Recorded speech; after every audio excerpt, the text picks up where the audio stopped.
Okay, hi everyone. So today let's discuss one interesting problem.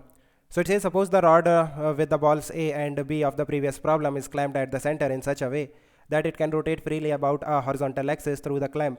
The system is kept at rest in the horizontal position. A particle P of the same mass M is dropped from a height h on the ball B. The particle collides with the B and sticks to it. Find the angular momentum and the angular speed of the system just after the collision. Okay. सो इस तरह से हमारे पास एक horizontal rod है of length L जिसे हमने centre पे क्लैंप किया है about a horizontal axis so that this rod can rotate freely about this horizontal axis. दो पार्टिकल्स हैं, एक particle A and B of mass small M, right, and यहाँ पे एक पार्टिकल पी है ऑफ मास स्मॉल एम जो कि H height से हम रिलीज करेंगे so that there will be perfectly in elastic collision between this particle P and particle B. It means जो पार्टिकल पी है वो स्टिक हो जाएगा after collision to the particle B, right, and we have to find out the angular momentum of the system after collision and angular velocity of this rod after collision. कुछ omega से rotate करेगी ये rod, so that angular speed we have to find out. So पहले हम अपना system define कर लेते हैं. I am taking my system as particle A plus particle B plus rod plus this particle P. This is my system.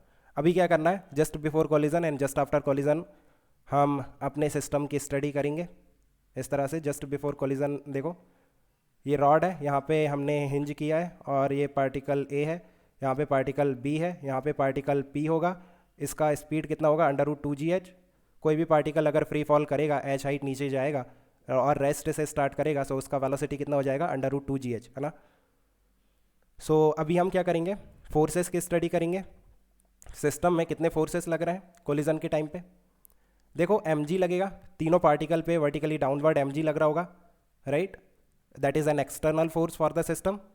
But collision हो रहा है, collision के टाइम पे जो फोर्सेस लगते हैं वो इंपल्सिव फोर्सेस लगते हैं और mg is a non impulsive force, right. So mg को हम इग्नोर करेंगे, जस्ट लाइक हम सेंटर ऑफ मास वाले चैप्टर में लीनियर मोमेंटम में स्टडी किया था. कोलिजन के टाइम पे जो फोर्सेस लगते हैं इंपल्सिव फोर्सेस होते हैं, उनका जो मैग्नीट्यूड होता है काफ़ी हाई होता है as compared to non impulsive forces. तो नॉन इंपल्सिव फोर्सेस को इग्नोर करना होता है at the time of collision, right.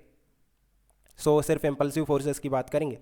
Impulsive force में एक इंपल्सिव फोर्स लगेगा particle P and particle B के बीच में, that will B an internal force.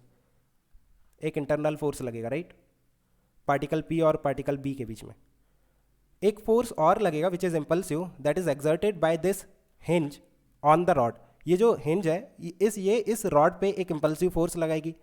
That force applied by hinge will be an external force for the system because this hinge is not a part of our system.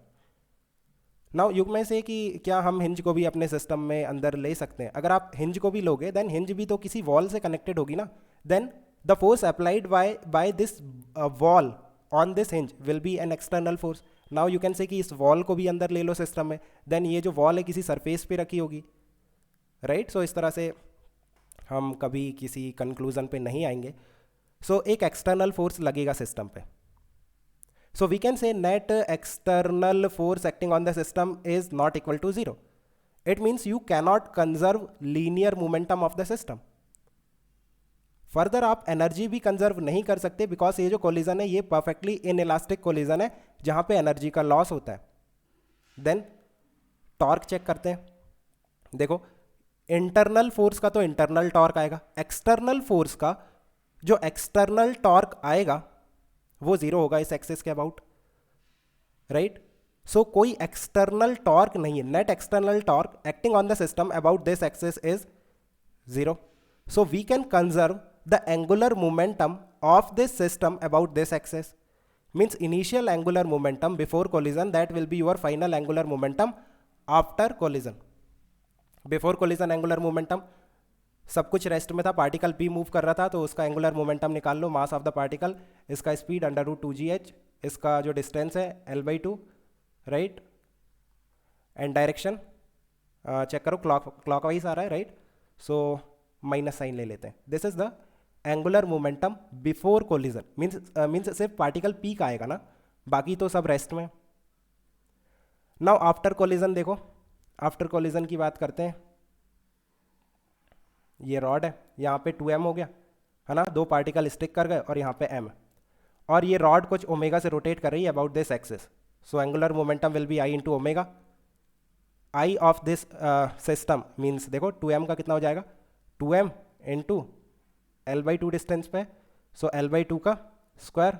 Similarly ये वाला जो particle है इसका देखो m into ये भी L by to पे है, सो इसका भी square, so 3ml square by 4, this is moment of inertia and multiply it with omega, so this will be the angular momentum after collision about this axis of the system, right? और ये जो omega आएगा ना ये clockwise आ रहा है, सो आप एक माइनस साइन भी ले सकते हो। नाउ इक्वेट कर दो इनिशियल और फाइनल को, it means minus of m into under root 2gh into L by two that is initial angular momentum that is equal to final angular momentum minus of 3ml square by 4 into omega, right? So यहाँ से you can find out the value of omega. Check करो कितना आ रहा है, L cancel हो गया, M cancel हो गया, माइनस माइनस भी कैंसिल कर दो, और 2 ये 2 हो गया, right? So omega is twice of under root 2gh by L, right? ये 2 ऊपर जाएगा और ये L नीचे जाएगा और ये 3 भी नीचे जाएगा, हाँ, सो ये 3L। So this is the value of omega of the rod, और ये कैसा आएगा, क्लॉकवाइज डायरेक्शन में आएगा, right? So I think you have understood. Part B की बात करते हैं, एंड एंगुलर मोमेंटम भी पूछा ना, हाँ, एंगुलर मोमेंटम कितना होगा, जो इनिशियल था वही फाइनल होगा, सो this is the value of angular momentum. Initial कह लो चाहे फाइनल कह लो सेम ही होगा, बिफोर कोलिजन आफ्टर कोलिजन, है ना? What should be the minimum value of H so that the system makes a full rotation after the collision? So ये तो काफ़ी simple है, इस तरह से हमारे पास ये रॉड है इस एक्सेस के अबाउट, यहाँ पे 2m है और यहाँ पे m है, और ये रोटेट कर रही है with omega. Now full rotation की कंडीशन क्या है कि ये जो 2m है ना इस तरह से ऊपर चला जाए, आप देखो यहाँ पे m है और यहाँ पे 2m है, मीन्स ये जो 2m है इस तरह से रोटेट करता हुआ अगर टॉप पे चला गया एक बार, उसके बाद ऑटोमेटिकली आपका जो सर्कल है वो कंप्लीट हो जाएगा। थोड़ा सा भी अगर 2m टिल्ट हुआ तो फिर ये जो मोशन है बाकी बचा हुआ कंप्लीट हो जाएगा, राइट? एंड इस सिस्टम पे कितने फोर्सेस लगेंगे जब ये जो रॉड है ये रोटेट करेगी?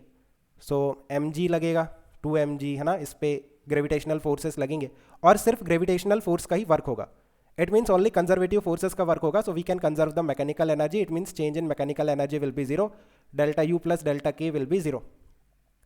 और मिनिमम ओमेगा के लिए आप देखो रॉड ये जो वर्टिकल पोजिशन पे ना रेस्ट में आ जाएगी, that will be the minimum value of the omega, means आप इस तरह से देखो U change in delta U, change in potential energy will be U final minus U initial plus change in kinetic K final minus K initial, that is equal to 0।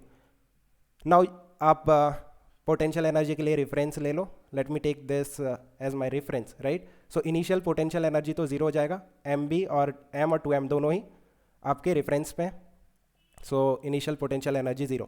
Final potential energy m का कितना हो जाएगा, ये L/2 नीचे आ जाएगा, right? Reference से L/2 नीचे, सो इसका हो जाएगा m into ji into minus of L/2, means इस तरह से, और 2m L/2 ऊपर चला गया, so mass into ji into L/2, this is your final potential energy plus final kinetic energy will be 0, means अगर हम फाइनल काइनेटिक एनर्जी कुछ लेते भी हैं माइनस इनिशियल काइनेटिक एनर्जी, देखो इनिशियल काइनेटिक एनर्जी ना प्योर रोटेशन हो रहा है इस एक्सिस के अबाउट, सो इस एक्सिस के अबाउट हम half of I into omega square लिख सकते हैं, क्योंकि इस एक्सिस के अबाउट ना प्योर रोटेशन हो रहा है। अगर आप सेंटर ऑफ मास से लिखोगे half of mass total mass of the system into velocity of centre of mass square, centre of mass यहाँ पे रेस्ट में नहीं है ना, मीन्स यहाँ सेंटर पे थोड़ी ना होगा इसका सेंटर ऑफ मास, यहाँ पे कहीं पे होगा, उसकी कुछ वेलोसिटी होगी, सो उसके अबाउट प्योर रोटेशन नहीं हो रहा, प्योर रोटेशन इस एक्सिस के अबाउट हो रहा है, सो ये जो आई आएगा ना इस एक्सिस के अबाउट आएगा, आई का वैल्यू हमें पता है, ओमेगा हमने ऑलरेडी कैलकुलेट कर लिया, right?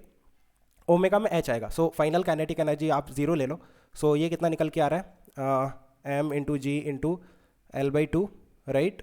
That is equal to half of I about this axis into omega square. Now I का वैल्यू कितना आया था, 3ml स्क्वायर बाय 4, सो आई का वैल्यू पुट कर दो 3ml square by 4 into omega square, omega का स्क्वायर यहाँ से ओमेगा स्क्वायर पुट कर देना, इसमें h आएगा, सो यहाँ से h का वैल्यू निकाल लेना, है ना?